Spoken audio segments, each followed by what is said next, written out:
जय हिंद दोस्तों। पॉलिटी भारतीय संविधान में आज का हमारा टॉपिक है भारत के राष्ट्रपति। साथियों, ये टॉपिक एग्जाम के लिए काफ़ी ज़्यादा इम्पोर्टेंट है। तो आज के इस वीडियो में इस टॉपिक से हम लोग 40 सेलेक्टेड क्वेश्चन को कवर करेंगे जो कि एग्जाम में बार बार पूछे जाते हैं। साथियों, इससे पहले कल हम लोगों ने इस टॉपिक से 50 प्रश्नों को कवर किया था।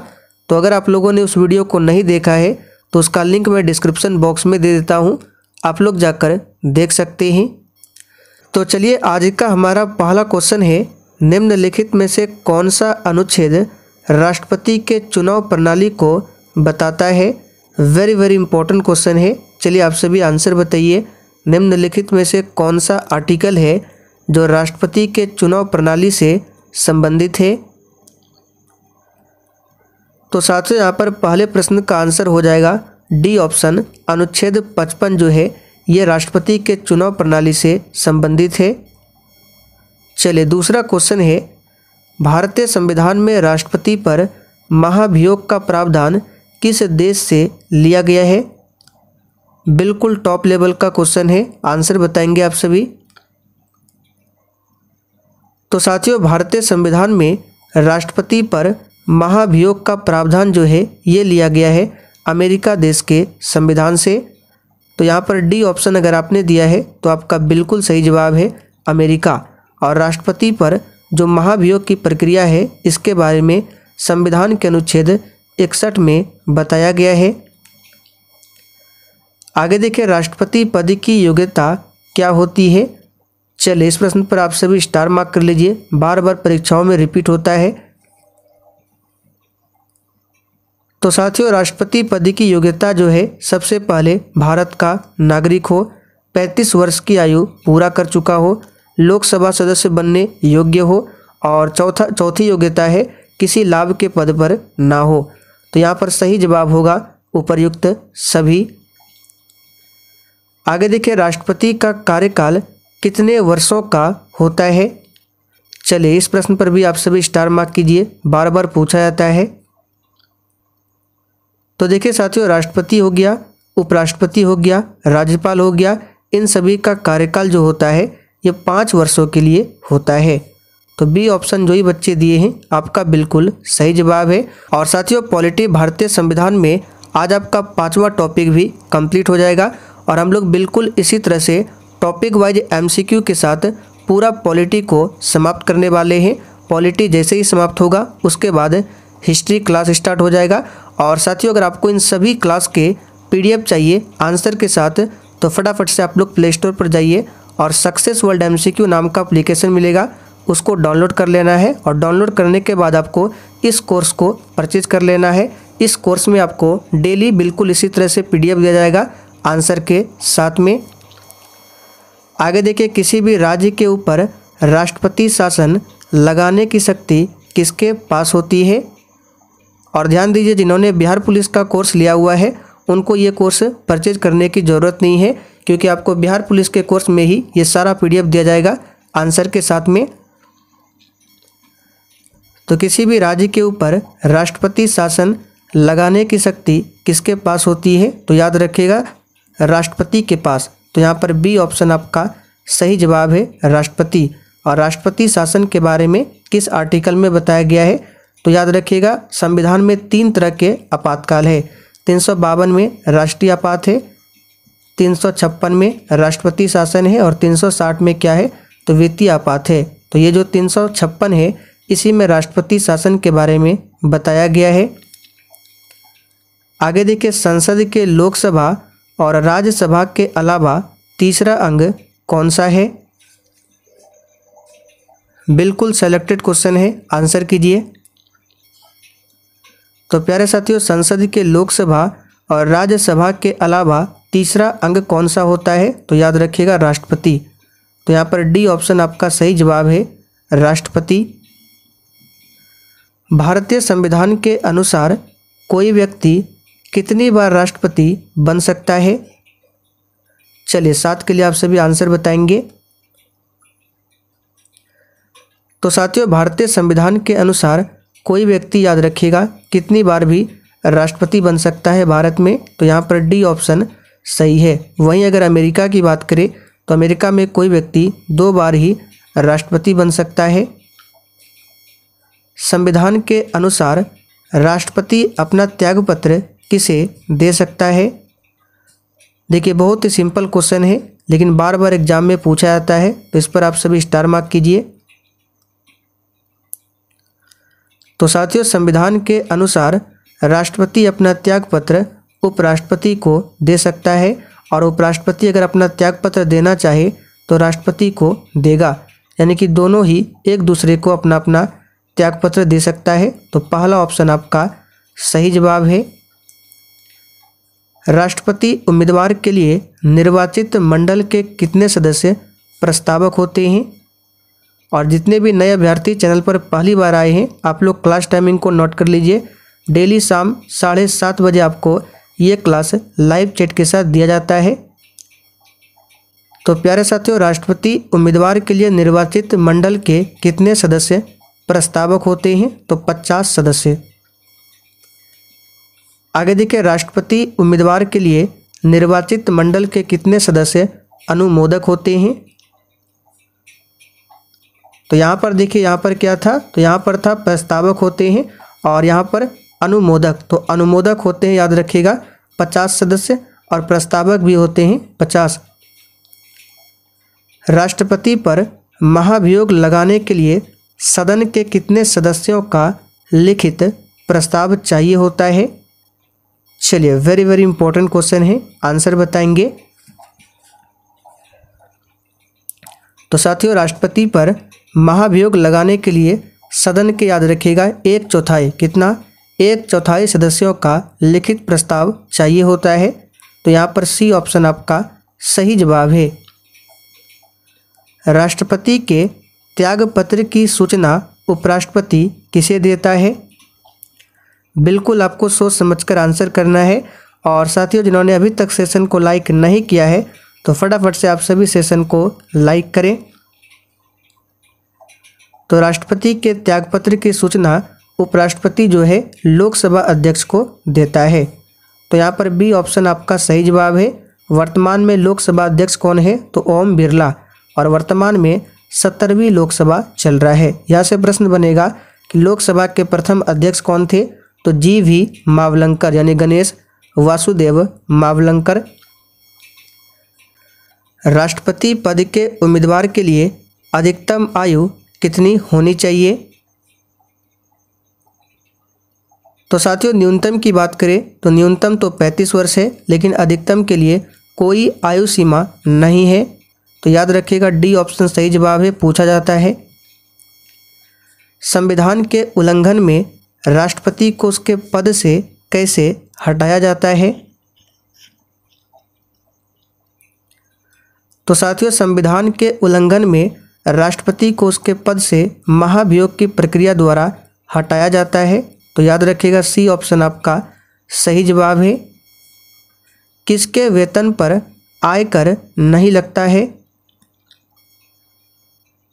तो प्यारे साथियों, याद रखिएगा, राष्ट्रपति के वेतन पर आयकर नहीं लगता है। यहाँ पर सी ऑप्शन आपका सही जवाब है, राष्ट्रपति।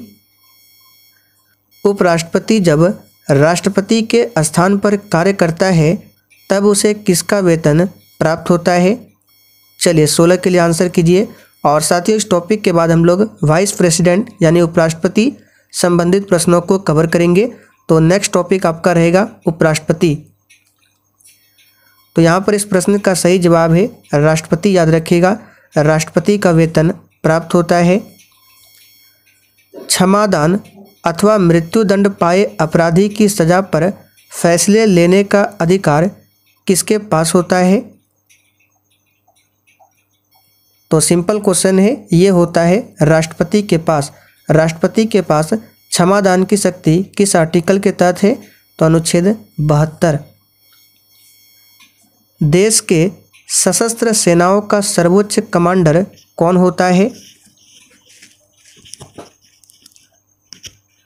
तो प्यारे साथियों, देश के सशस्त्र सेनाओं का सर्वोच्च कमांडर राष्ट्रपति होता है, और राष्ट्रपति देश का प्रथम नागरिक भी होता है। यहाँ पर बी ऑप्शन आपका सही जवाब है। अमेरिका के राष्ट्रपति का कार्यकाल कितने वर्षों का होता है?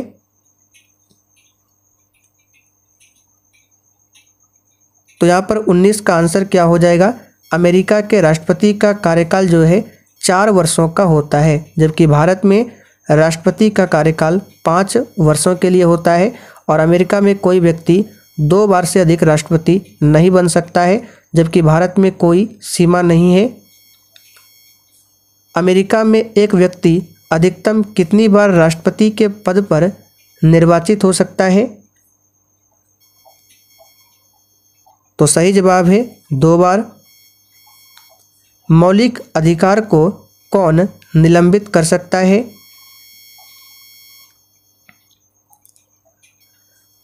तो साथियों, मौलिक अधिकार को निलंबित कर सकता है कौन? तो याद रखिएगा राष्ट्रपति। लेकिन मौलिक अधिकार में 2 आर्टिकल ऐसे हैं जिनको राष्ट्रपति निलंबित नहीं करता है। यह है आर्टिकल 20 और आर्टिकल 21। जीवन की सुरक्षा का अधिकार, ये आपातकाल की स्थिति में भी निलंबित नहीं होता है, याद रखिएगा। भारतीय राष्ट्रपति को किस परिस्थिति में अपने पद से त्यागपत्र देना पड़ता है? तो सिंपल क्वेश्चन है, महाभियोग लगने पर। तो बी ऑप्शन याद रखिएगा, महाभियोग। संघ लोक सेवा आयोग यानी कि यूपीएससी, तो यूपीएससी के अध्यक्ष की नियुक्ति कौन करता है?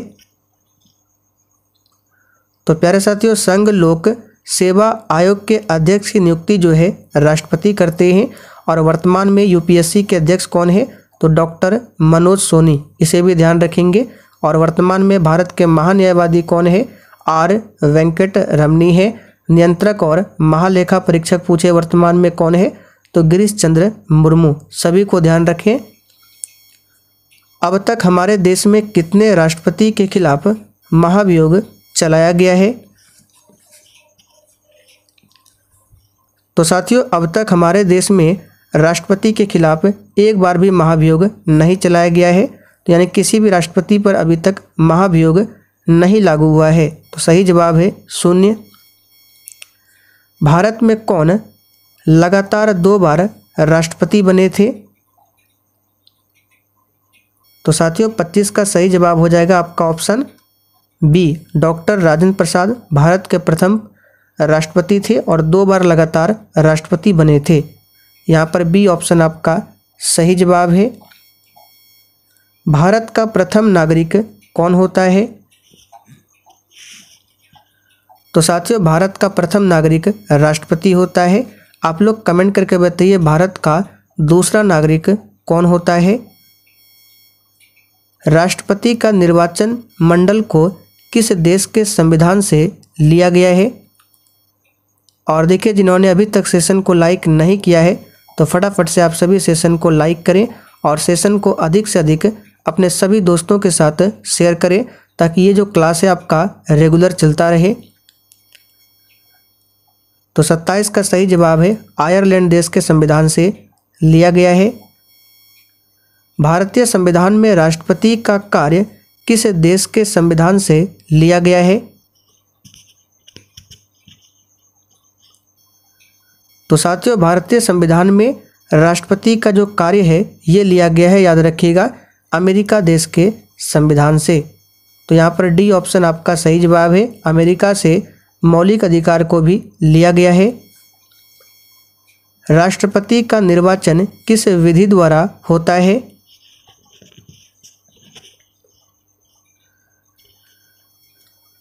तो साथियों, राष्ट्रपति का निर्वाचन जो है याद रखिएगा किस विधि द्वारा होता है?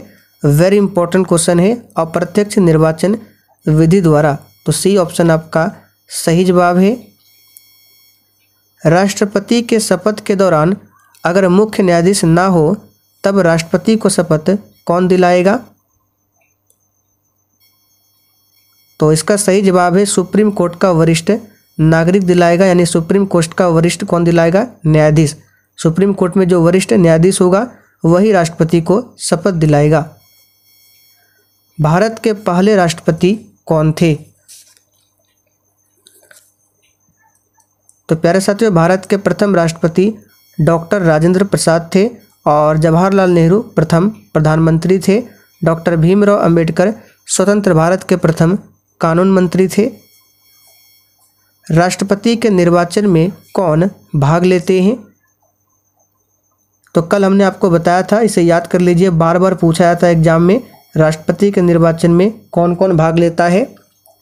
तो देखिए, संसद के दोनों सदन यानी लोकसभा और राज्यसभा के निर्वाचित सदस्य भाग लेते हैं, प्लस राज्यों की विधानसभाओं के निर्वाचित सदस्य और दिल्ली और पुदुचेरी केंद्र शासित प्रदेशों के विधानसभाओं के निर्वाचित सदस्य राष्ट्रपति के निर्वाचन में भाग लेते हैं। याद रखिएगा, सभी में निर्वाचित सदस्य होता है, ना कि मनोनीत। तो आंसर हो जाएगा उपर्युक्त सभी। राष्ट्रपति के निर्वाचन से संबंधित विवादों का निपटारा किसके द्वारा किया जाता है? तो इस पर भी स्टार मार्क कीजिए, इंपॉर्टेंट है। तो यहाँ पर 33 का सही जवाब है उच्चतम न्यायालय द्वारा। कौन राज्यसभा में कला, साहित्य, विज्ञान, समाज सेवा क्षेत्र में 12 सदस्यों को नियुक्त करता है? तो सिंपल क्वेश्चन है, राष्ट्रपति जो है राज्यसभा में 12 सदस्यों को मनोनीत करता है। पहले राष्ट्रपति लोकसभा में 2 सदस्यों को भी मनोनीत करता था, लेकिन लोकसभा में जो मनोनीत का प्रक्रिया था 2 व्यक्तियों का, वो अभी से हटा दिया गया है। अब केवल राष्ट्रपति राज्यसभा में ही 12 सदस्यों को मनोनीत कर सकता है। एकल संक्रमणीय मत पद्धति द्वारा किसका चुनाव होता है? तो साथियों, इसका सही जवाब है ऑप्शन बी, राष्ट्रपति का चुनाव होता है। केंद्र की समस्त कार्यपालिका की शक्ति किसमें निहित होती है? तो इस पर भी स्टार मार्क कीजिए, बार बार रिपीट होता है ये। केंद्र की समस्त कार्यपालिका की शक्ति जो है ये राष्ट्रपति में निहित होती है। तो यहाँ पर डी ऑप्शन आपका सही जवाब है। प्रधानमंत्री पद की नियुक्ति करने का अधिकार किसके पास होता है? तो सिंपल क्वेश्चन है, ये राष्ट्रपति के पास होता है। डी ऑप्शन सही है। देश के नियंत्रक एवं महालेखा परीक्षक की नियुक्ति किसके द्वारा होती है? अभी हमने आपको बताया था कौन है देश के नियंत्रक एवं महालेखा परीक्षक, तो गिरीश चंद्र मुर्मू, और इनकी नियुक्ति जो है राष्ट्रपति करते हैं। महान्यायवादी कौन है? तो अभी हमने आपको बताया आर वेंकट रमनी। भारत के महान्यायवादी की नियुक्ति कौन करता है? तो सिंपल क्वेश्चन है, राष्ट्रपति करते हैं। आगे देखिए, यदि किसी कारण राष्ट्रपति का पद खाली हो तो राष्ट्रपति का कार्य कौन करेगा?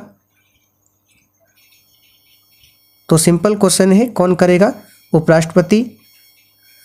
आखिरी क्वेश्चन है, जब राष्ट्रपति पद और उपराष्ट्रपति पद दोनों खाली हो तो उस स्थिति में राष्ट्रपति का कार्य कौन करेगा?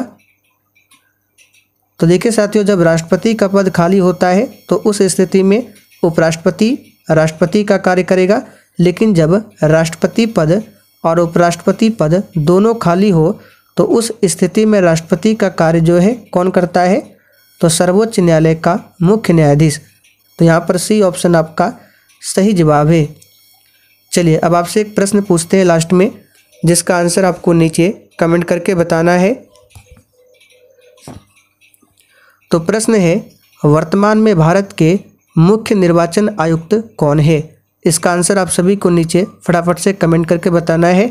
और जिन्होंने अभी तक कोर्स को परचेज नहीं किया है, फटाफट से जाकर ले लीजिए।